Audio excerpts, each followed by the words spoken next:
again with another video. If you're new here, please like, comment, and subscribe.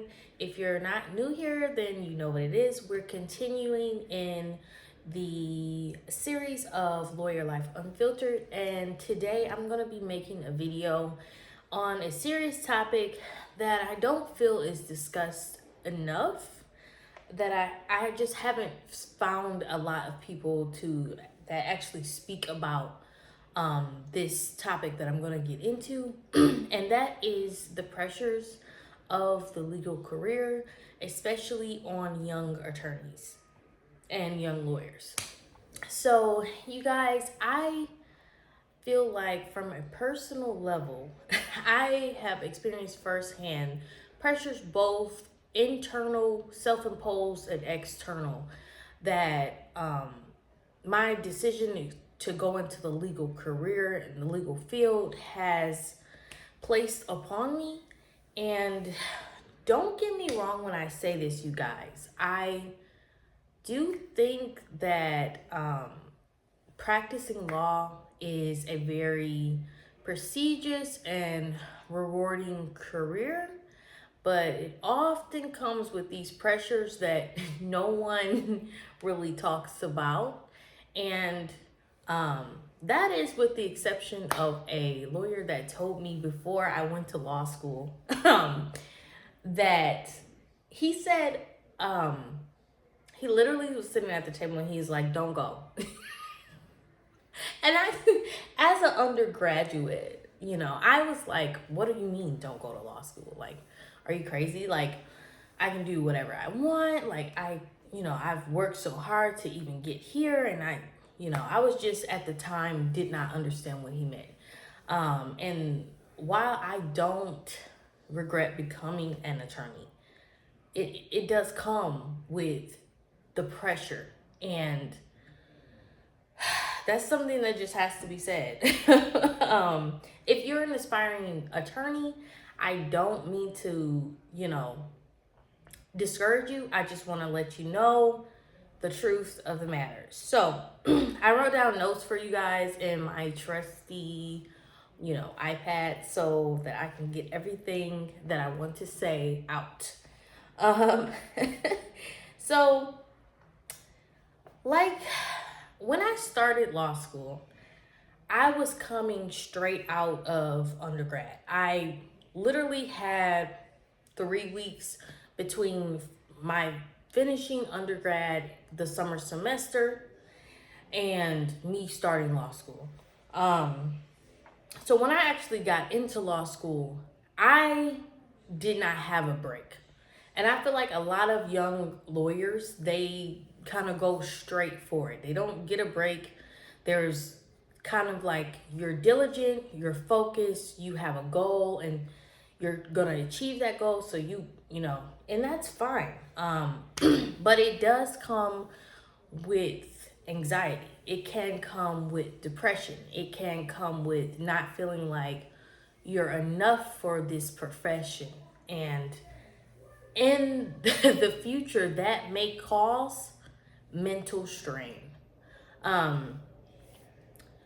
Like, at my college, at my university, we would say that to practice law is a privilege. And it is. But sometimes I feel like we can get so caught up in, trying to prove ourselves worthy of, the practice of law, that we can get bottled down and cause ourselves to feel like we're not enough to practice law. And when you get out of law school and you actually pass the bar, and then you get to what we're trying to achieve the entire time, this feeling of not being enough doesn't go away. Now you're just in a new environment, in a new place with new people, and all of this, I'm not worthy of the law. Like, I'm just not worthy enough to do, what I've studied so long for, what I've practiced, what I've put my blood, sweat, and tears into. And The reasoning for that is because there's such pressure to excel academically. And then after you finish excelling academically, then there's pressure to secure a prestigious job. And then after that, there's pressure to quickly climb the corporate ladder, or to get to, partner, and to do all of this great stuff that it just feels like you're forever climbing. Like you're never actually going to be where you want to be. And I want to help alleviate some of that pressure that I know a lot of attorneys feel within the legal profession. It can become very depressing, very like a feeling of like you're alone in the world. And even like in comparison to your friends that have other careers, and they don't really know what you're going through, and they can't really help to alleviate the pressures that you have within your field, because they don't know what it's like to be in the field. And so it's almost like you have to have someone that actually can relate to what you've been through and has actually gone through it to actually get somewhere. And it can be hard to find those people, especially if you are an introvert or you're not that much of a social person. And even if you are, like, I feel like a lot of attorneys don't really talk about it. It's not something that's like chit chat at brunch or something. I feel like it's something that most people try to keep in, which is a problem. So, another thing that I have here is that, so the pressures that are included in the legal field include financial pressures. There's an intense workload that you have as an attorney, and you can get pretty quickly, because a lot of firms, like if you work in a firm or if you're a solo practitioner, either way, you're gonna have serious pressure and an immense workload. Because if you're a solo attorney, it's just you. Especially when you begin like your firm or whatever, it's just you. You're the paralegal. You're the lawyer. You are HR. You are everything. In your firm, you may, there's other people that do like hold other positions. Like you might not be HR, but you have 70 cases thrown at you right off the bat, or just it can be a lot.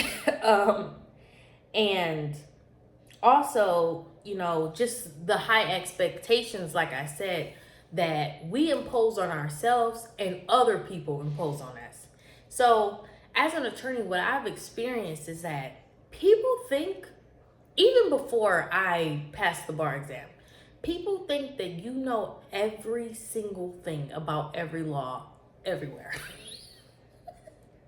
They think that you know every single thing about everything. And it can be family, friends, Uber drivers, everybody. They think you're supposed to know everything. They don't really realize that lawyers are researchers. We research. Like, it's not something that you don't necessarily have the answer to everything all the time. And it's like, for younger attorneys, to walk in a room where you don't know all of what is happening, or you're not as experienced as the older attorneys or people who have been have been in the legal profession longer than you have, and you walk in there and it's so much pressure to know and know quickly. That's what I felt personally.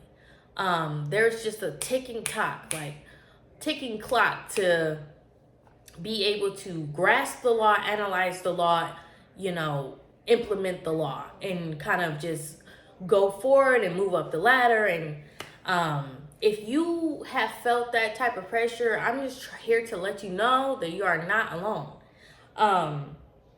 The financial pressure that is on you when you get out of school, it's like, why am I paying $400-500 in student loans?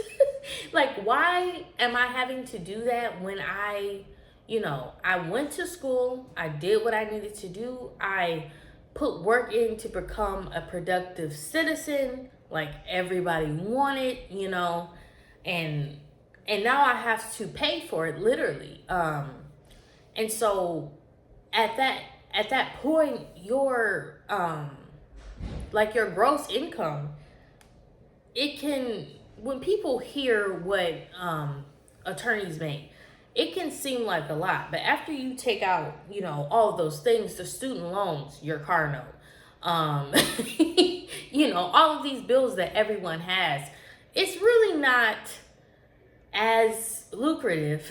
And that's not, for lack of a better word, it's just, it can put you in a bad spot, because it just adds on to the pressure of like, oh, now I need to make more money, because they're wanting more money. So now I need to make more money, and I need to learn the law, and I have to do all of this right, and I can't make a mistake. And it's just, I remember I sent an email with a typo in it and almost had a heart attack.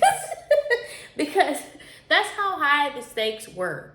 And that's how all of the attorneys felt, because we would talk, we talk, we chitter chatter, and we all felt that immense pressure that comes with, the legal field. And so, I think the impact of this is that the tremendous pressure can cause mental illness, literally. It can cause you to have debilitating anxiety. It can cause depression. It can cause imposter syndrome. Like, I experienced imposter syndrome to a T, literally. I felt like at a time I just wasn't worthy of, practicing law, or why am I making so many mistakes, or why is it so taking so long for me to learn, when it's not, it didn't, I don't know how long it took Joe Schmo over here, because Joe Schmo has been practicing law for like 30 years, and I just got here. I don't know how long it took him, but damn, he's really doing his job well. You don't really think of those things like, oh, it's going to take time, it's going to take experience, it's going to take, those things you don't really think about. You kind of just see the end product, and then you see yourself, and it can cause imposter syndrome. Like, I don't know, why am I supposed to be here? Am I good enough to be here? Like, yeah, dummy, you're good enough to be here. Like, you you went to law school, you actually excelled at law school, or you at least made it through. You passed the bar exam, you did all of these things, you passed the MPRE. Like, of course you're worthy of practicing law. That's a crazy question to pose, but that's kind of how it can feel, because of all of these things that are on you. So I wanted to offer some things that I think will help in it, taking some of the pressure off. And I think that some of the things that can help you is, I think work-life balance is definitely something that, it's hard. It's easier said than done, yes, because sometimes you just have to get things done, and it's like, I'm not gonna move until I get it done.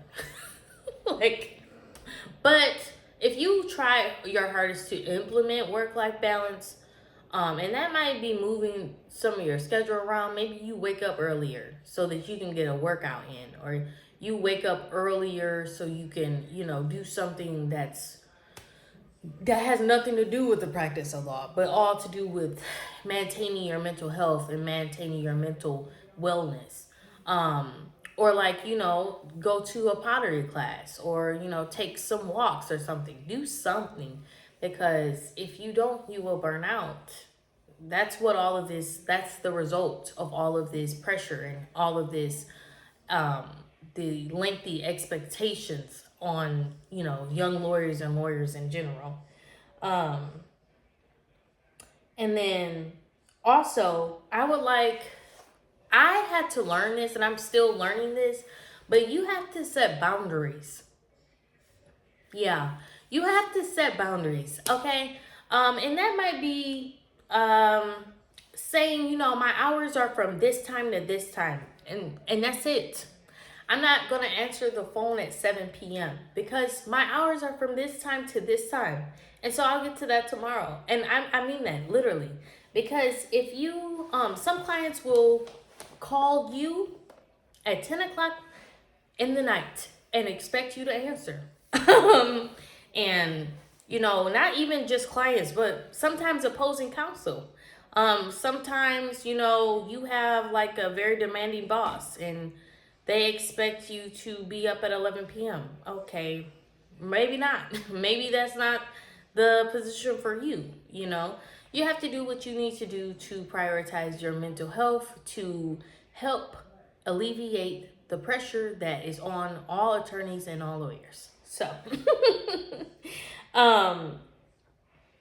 but yeah, you guys, I think that work-life balance, maintaining some boundaries, making sure you get out, and also, these people that have these expectations, you have to remember that those are their expectations, and that is the problem of those who have those expectations and not yours. So if you get a disgruntled family member wondering why you can't take their case, or wondering why you have to be paid for the work that you do, say no, full stop. Okay, full stop, and then introduce your boundary, because it gets crazy out here. You guys know what I'm talking about. You got cousin Joe asking you to do such and such, and then you got, some random play cousin that's trying to get free legal advice and free legal services. No. We are gonna hard stop at that. But guys, I hope you like this video. Please like, comment, subscribe.